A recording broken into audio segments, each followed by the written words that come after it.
How's it going, everybody?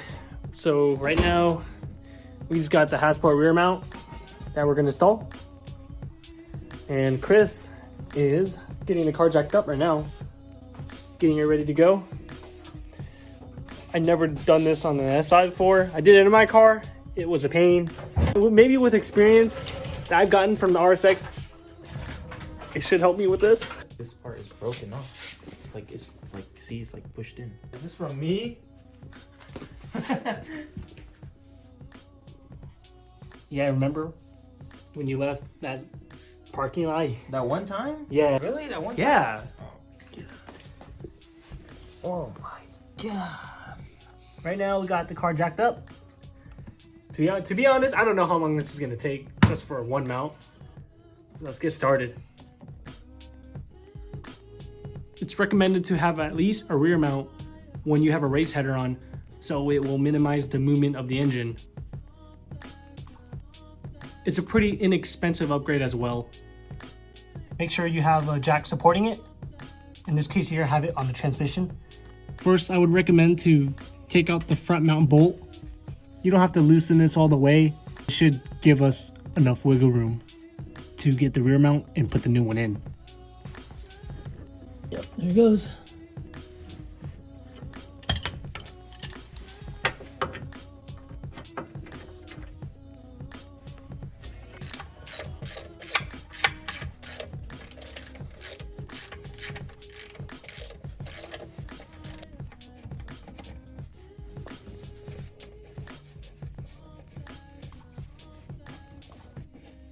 There you go.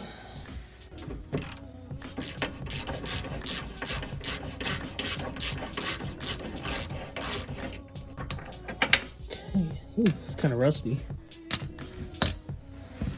Okay, let's see what we can do.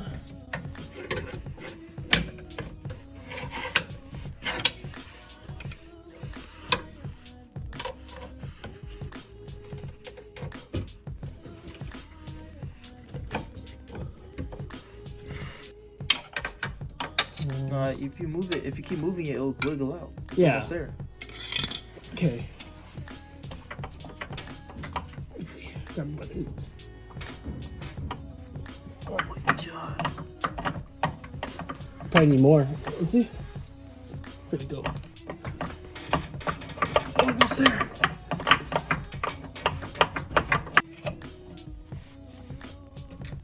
See? Oh, what? Yeah, see, the engine will move. There you go. Golly. Yeah, so that's a stock mount. Looks trash. Let's compare it. Should fit. As long as we have the front one unbolted, it makes the job a whole lot easier. Shout out to Axion Industries. If you need any Acura or Honda parts, Christopher Garcia is the guy to hit up. He'll take care of you. Like how he takes care of this guy. Oh yeah. Yeah, we could make it work. Oh, you just muscle man. No, I'm not muscle man. Okay, quick update. We managed to get the rear mount on. Kind of beat it up. Make sure you have a rubber mallet. In this case, we had a hammer.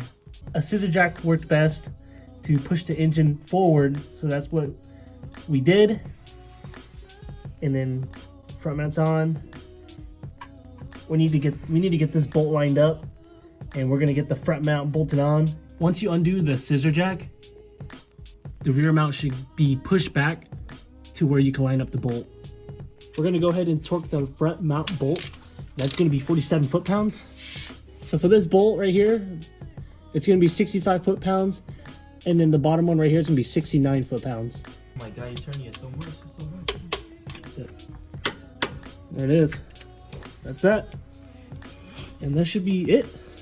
This should prevent the header from cracking, and Chris could do more pulls on his car finally.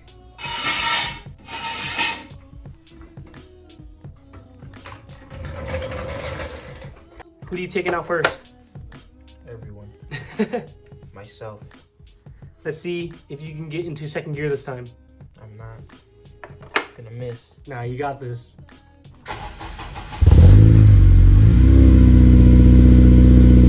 Yeah, so it does have a little bit more vibration. On the bottom, I can feel it. But it's not bad at all. It should help you with your shifts a little bit.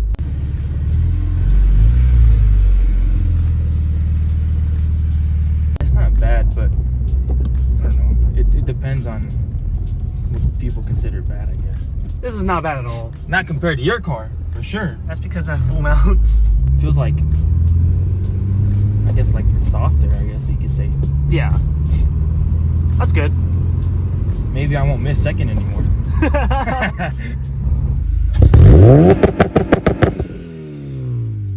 Oh, there's no flames, but it's pretty loud, and I felt that too. You want to switch? Yeah.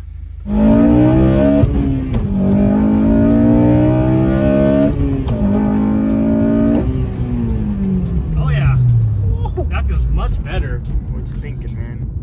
Got into second easily. Yeah? Oh yeah. No miss? No miss.